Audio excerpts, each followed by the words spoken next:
Ok. Je veux te suivre. Qui c'est qui est prêt à ça? Levez pas trop la main, hein. Parce qu'en fait, il y a le ciel, il fait une photo, et du coup, vous êtes pris. Vous êtes pris au mot, je veux te suivre. Alors, on va partager la parole ensemble ce matin avec un texte qui commence fort et qui pourrait nous faire peur, mais aussi un texte qui termine fort et qui nous libère de nos peurs. Amen. Alors, je vais le lire en deux parties. OK? Normalement, il s'affiche comme ça, vous pouvez aussi le lire avec moi. Ça va? Vous voyez un peu? C'est bon? Donc Pierre écrit dans sa première lettre, « C'est pourquoi tenez votre intelligence en éveil, faites preuve de modération et mettez toute votre espérance dans la grâce qui vous sera apportée lorsque Jésus-Christ apparaîtra. En enfant obéissant, ne vous laissez plus diriger par les passions que vous aviez autrefois quand vous étiez dans l'ignorance. Au contraire, puisque celui qui vous a appelé est saint, vous aussi soyez saints dans toute votre conduite. En effet, il est écrit, vous serez saints, car moi je suis saint. Et si c'est comme à un père que vous faites appel, à celui qui juge chacun conformément à ses actes, sans faire de favoritisme, conduisez-vous avec une crainte respectueuse pendant tout le temps de votre séjour sur la terre. » J'ai souligné ou surligné, j'ai mis en gras cette parole qui est forte, puisque celui qui vous a appelé est saint, vous aussi, soyez saints dans toute votre conduite. Il ne s'agit pas ici de conduire sur la route, hein. Quoique, il faut aussi qu'on soit saint dans notre manière de rouler. D'accord? Et ça commence généralement là. La sainteté, elle commence déjà derrière le volant. Ok? Ça va? Mais l'accent que Pierre met ici, c'est sur « soyez saints ». Waouh! Soyez saints, et ça fait partie de ces mots qui nous font un peu peur, ou alors qui nous font dire ou se dire « c'est pas pour moi, j'y arrive pas, j'arrive pas à être saint ». Ça fait partie de ces mots comme sainteté, sanctification, être sanctifié. Vous savez, les théologiens, ils ont une capacité extraordinaire, c'est qu'ils sont capables de donner des explications très compliquées à des choses très simples. Je vous donne un exemple. Il y a quelqu'un, un théologien, qui a dit, dans un sens doctrinal, la sanctification, c'est rendre véritablement et parfaitement saint ce qui était auparavant imparfait. C'est l'œuvre de la grâce divine sur une âme justifiée par l'amour de Christ. On est purifié de la corruption de notre nature première pour finalement nous présenter sans tache devant le trône de Dieu. Moi, je connais personne qui parle comme ça, hein. Vous peut-être, moi pas. Et je ne connais même pas quelqu'un qui pense comme ça. D'accord? En réalité, être saint, ce n'est pas compliqué. Vraiment pas. C'est être mis à part. Ou alors séparé. Alors, ils sont toujours drôles parce qu'ils restent assis là. Mais en fait, devant, ils sont sanctifiés. Parce qu'ils sont séparés de vous. Moi, je suis sanctifié, je suis mis à part parce que je suis séparé de vous. Et pas parce que je suis une marche plus haute, plus haut que vous. Et vous êtes sanctifiés par rapport à tous les autres habitants de Diemringen et des environs parce que vous êtes à l'écart. Vous êtes mis à part. Et même si on donne différentes traductions montre-voir là, à Kadosh en grec, Kadosh en hébreu, ou Kadash en hébreu, qui veut dire saint, ou Agios en grec, c'est juste pour que vous montrez que je suis intelligent. et qu'on traduit par être saint, qu'on parle de sanctification ou d'être sanctifié, on reprend exactement la même idée, la même pensée. On est mis à part. On est mis à part par Dieu, comme Dieu est à part. Est-ce que vous vous souvenez de la prière que tout le monde normalement connaît, le Notre Père? Ça commence par Notre Père qui es aux cieux, que ton nom soit sanctifié. Ça veut dire quoi? Ça veut juste dire que nous reconnaissons que Dieu, il est tout autre que nous, il est différent de nous, il est à part. Et que nous reconnaissons sa grandeur, sa majesté, sa royauté, son règne, etc. Ce qu'on dit après. Nous sommes mis à part par Dieu et nous sommes mis à part pour Dieu. Comment? Alors je vais y revenir. Mais l'important pour nous, c'est déjà de savoir à qui nous appartenons. D'abord, pardonnez-moi, mais pas à nous-mêmes. On ne s'appartient pas à soi-même d'abord. Ensuite, on n'appartient pas ou on ne s'appartient pas à notre conjoint ou à notre femme. Moi, j'ai entendu un truc, c'était rigolo. C'est un homme, sa femme vient le voir parce qu'elle a son anniversaire bientôt et elle va voir son mari, elle lui tend une petite boîte et elle lui dit « Moi, j'aimerais bien que tu m'offres pour mon anniversaire quelque chose que je peux mettre autour de mon doigt. » Alors, il lui a offert une boîte de pansements.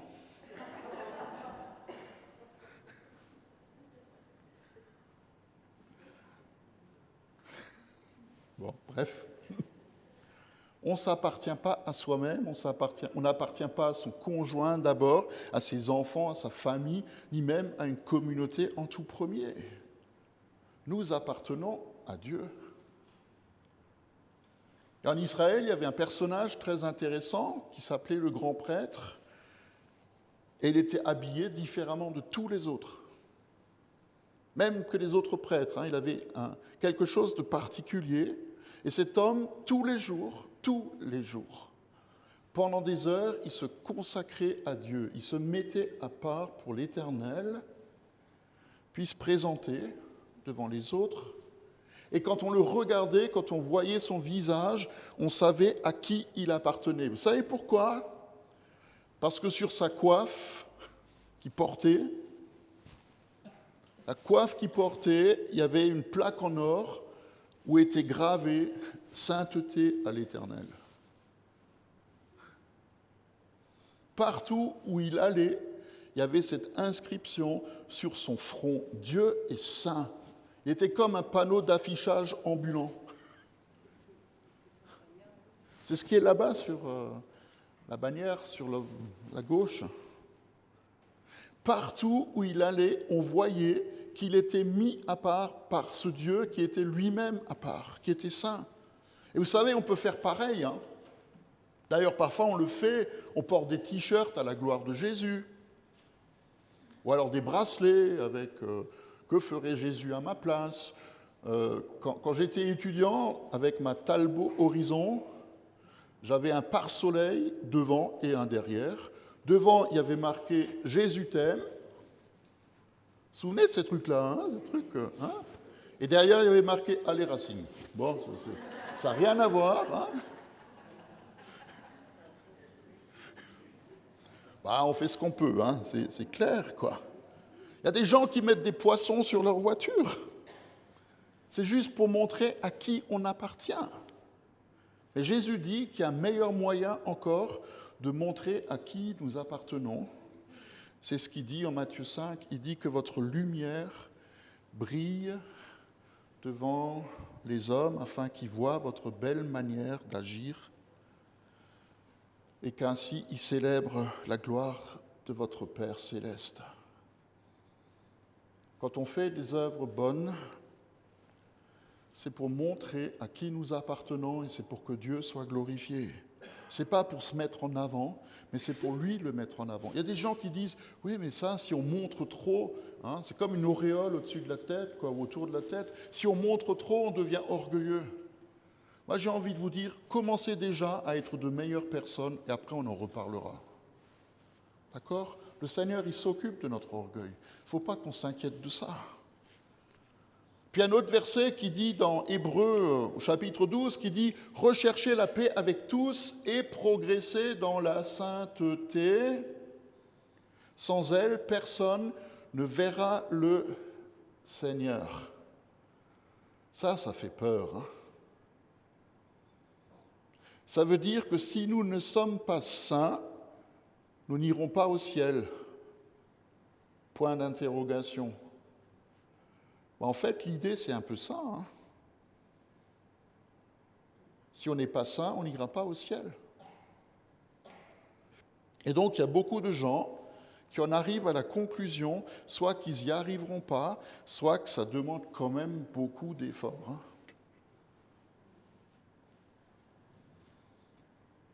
Mais il y a une bonne nouvelle, c'est qu'on peut y arriver. Alléluia! Il y a une bonne nouvelle, c'est qu'on peut y arriver. Et il faut que nous décidions de nous mettre à part, nous placer devant lui et de nous attendre au Seigneur, parce qu'il va nous donner la recette pour être saint, et c'est la deuxième partie du texte. Ah, tu l'as déjà mis? Wow, c'est bien. Car vous savez, en effet, que ce n'est pas par des choses corruptibles comme l'argent et l'or que vous avez été rachetés, de la manière de vivre dépourvue de sens que vous avez transmise vos ancêtres, mais par le sang précieux de Jésus, le Christ, qui s'est sacrifié comme un agneau sans défaut et sans tache, prédestiné avant la création du monde, et il est venu dans ces temps qui sont les derniers pour agir en notre faveur. Par lui, vous croyez en Dieu, qu'il a ressuscité. Alors c'est moi qui ai mis le point d'exclamation et le Q en majuscule. Hein. Vous savez que dans le Nouveau Testament, il n'y a pas de ponctuation. Hein.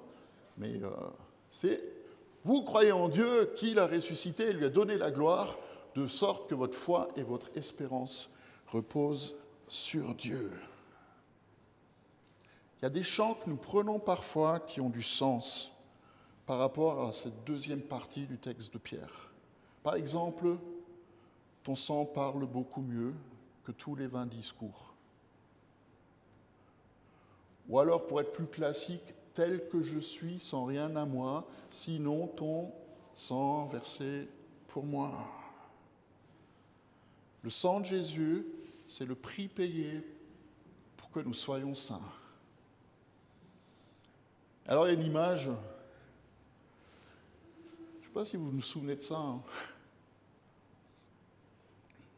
Hans Martin Schleyer, 1977, enlevé par la fraction Armée Rouge, détenu pendant des jours et des jours et des jours, et dont on a retrouvé le cadavre à Mulhouse dans une voiture, hein, criblée de balles. Il a été enlevé par la fraction Armée Rouge et il réclamait pour sa libération, la libération des autres membres de ce groupe d'extrême gauche qui étaient emprisonnés. Moi, j'ai pris cette image parce que c'est l'image d'une rançon qu'on doit verser pour être libéré. Je vais le dire comme ça, nous sommes, vous tous comme moi, kidnappés par un sale type qui nous retient contre notre volonté. Bon, oui et non, hein, parce que contre notre volonté, parfois on est bien participant aussi. Nous sommes kidnappés et les gens qui nous aiment, ils sont prêts à payer une certaine somme pour que nous soyons relâchés. Et plus nous avons de l'importance pour eux, et plus les kidnappeurs peuvent demander davantage. Je vais prendre Cathy, d'accord? On va faire le marché ce matin. Combien est-ce que vous seriez prêt à donner? Alors, pas tous en même temps, hein, mais combien est-ce que vous seriez prêt à donner pour que, kidnappée qu'elle est, elle soit libérée? C'est une bonne question. Hein. D'ailleurs, Jésus pose la question. Jésus, il dit, mais que donnerait un homme en échange de son âme? D'accord? Donc, combien vous mettriez sur elle? Alors tu pourrais te présenter sous ton bonjour quand même, hein, parce que là, elle est assise et tous. Hein, non. Je me souviens d'un film d'ailleurs, donc c'est une bonne question, hein. Je me souviens d'un film où la femme a été enlevée et les kidnappeurs demandent une rançon au mari. Et vous savez ce qu'il dit? Il dit gardez-la.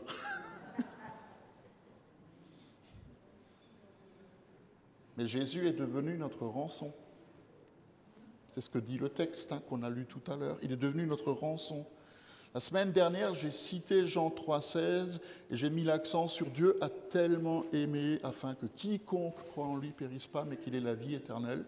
Ce matin, je voudrais qu'on mette l'accent sur il a tellement aimé le monde qu'il a donné son Fils unique. Nous sommes tellement importants pour notre Dieu qu'il est prêt à mettre le prix. Il a donné en Jésus sa vie en rançon pour nous racheter. De quoi? Souvent, c'est la question.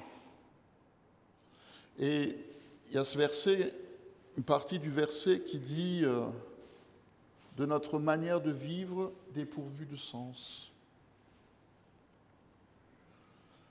Ou traduire autrement, futile, vide, vaine. Et qu'est-ce qui rend notre manière de vivre vaine, futile, vide? C'est juste le fait d'être coupé de la source de la vie qui s'appelle Dieu. Il y a un grand psychiatre qui s'appelait Carl Jung qui a écrit « Les psys intelligents, ils sont arrivés à la conclusion que la misère névrotique, alors c'est un psy, hein, du monde pourrait être appelée la névrose du vide. Les hommes sont coupés de la racine même de leur être qui est Dieu. Et la vie devient sans signification et sans but. Et donc, quand Dieu n'est plus là, le sens n'est plus là non plus. Et la vie devient vide entre nos mains. »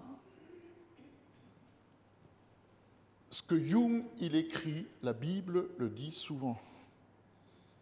Et beaucoup de gens le savent, même ceux qui ne veulent rien savoir de Dieu, ils le savent. Et ce n'est pas sans raison qu'on expérimente au fond de soi la honte, la peur, la culpabilité quand on fait quelque chose qui est mal. C'est en nous. Et quand on repense à certaines situations du passé qui sont allées de travers dans nos vies, alors tout d'un coup, il y a des regrets qui montent, hein, qui viennent. Et ça nous lie dans nos vies. Ça nous enchaîne à notre passé. Ça travaille nos souvenirs, ça travaille notre âme et ça touche même notre corps. Alors on peut essayer de cacher les choses, c'est vrai. On peut les enfuir. Quand on était en Guadeloupe, on a été choqués par un truc. D'ailleurs, ça fait 1 mois qu'on y était, il faudrait qu'on y retourne bientôt. Quand les gens, les habitants de l'île ont des voitures en panne, ils les laissent au bord de la route.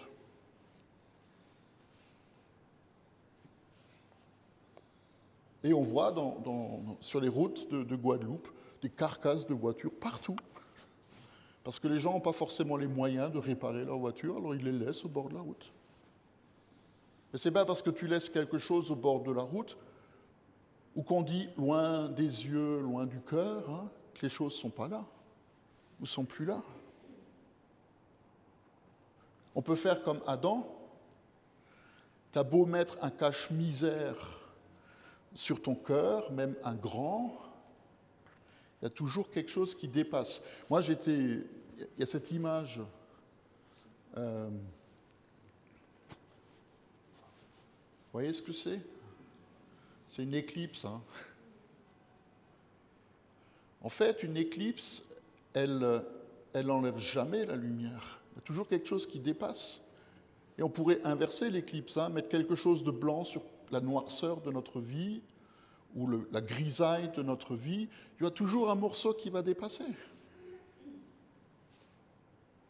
Alors on ne va pas dire c'est comme ça, je ne peux rien y faire, parce qu'au fond, ça crée en nous une insatisfaction. Et du coup, se pose la question, mais qui c'est qui va nous permettre d'être saints pour nous présenter devant Dieu et me libérer de celui qui m'a kidnappé? Il n'y a qu'une réponse. c'est Jésus. Et toute la période que nous traversons, ces quelques semaines, mais aussi toute l'année et toute notre vie, ça tourne autour de lui. Jésus. Je vous rappelle que nous ne sommes pas en 2024 après Jésus-Christ, nous sommes en 2024 avec Jésus-Christ. Et qu'il n'a pas seulement payé la rançon le vendredi saint, mais qu'il est aussi ressuscité le matin de Pâques pour qu'un jour nous ressuscitions avec lui. Je voudrais juste terminer. Tu peux mettre la rançon, elle est payée. T'as pas besoin de payer, la rançon, elle est payée. J'aimerais juste nous rappeler ce que Paul écrit dans la lettre aux Romains par rapport au sens de notre baptême.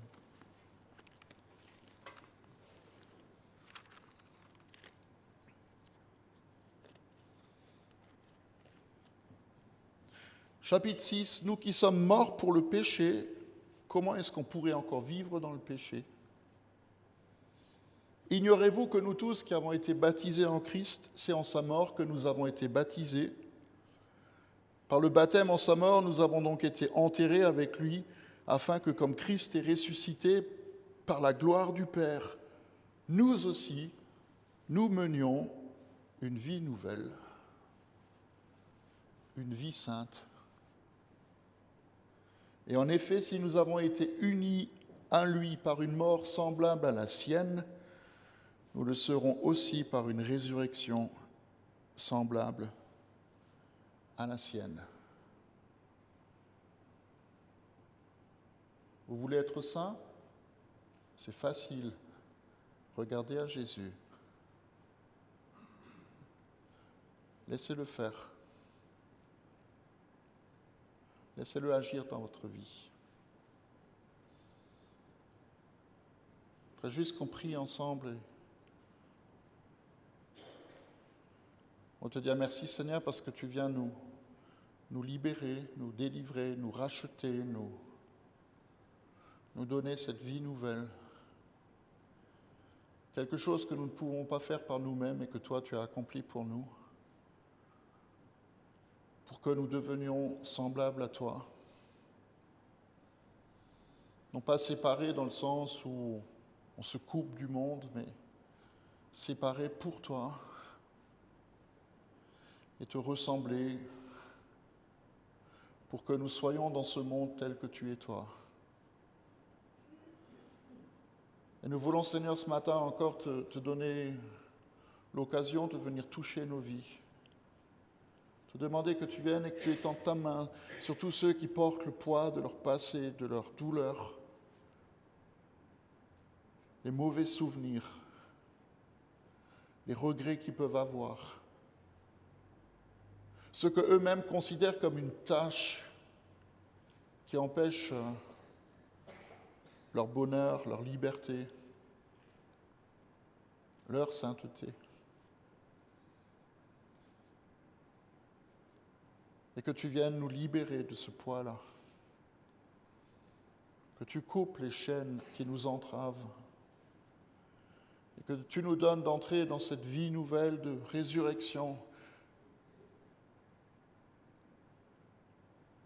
Cette vie nouvelle où nous pouvons, devant le Père, être reconnus comme saints, sans défaut.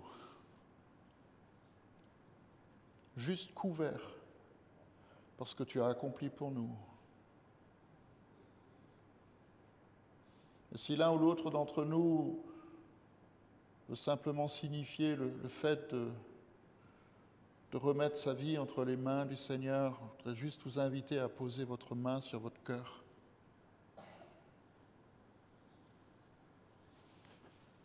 Le prix payé pour votre liberté, c'est Christ qui l'a payé. Nous ne finissons pas au fond d'un coffre d'une voiture criblée de balles, ni même au fond d'une tombe le jour de notre mort.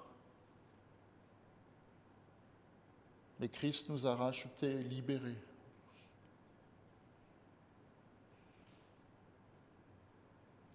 et il nous donne la vraie vie.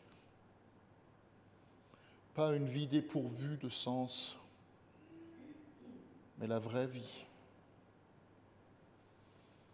Et je te demande, Saint-Esprit, que tu viennes maintenant sur chacun et chacune d'entre nous et sur tous ceux qui nous écoutent. Que tu nous montres le chemin de notre liberté, qui s'appelle Jésus. Et que tu nous montres la valeur que nous avons aux yeux du Père, parce qu'il a payé le prix pour la vie nouvelle. Merci Seigneur de l'avoir fait pour moi et pour chacun d'entre nous. Merci Jésus d'avoir donné ta vie. Amen.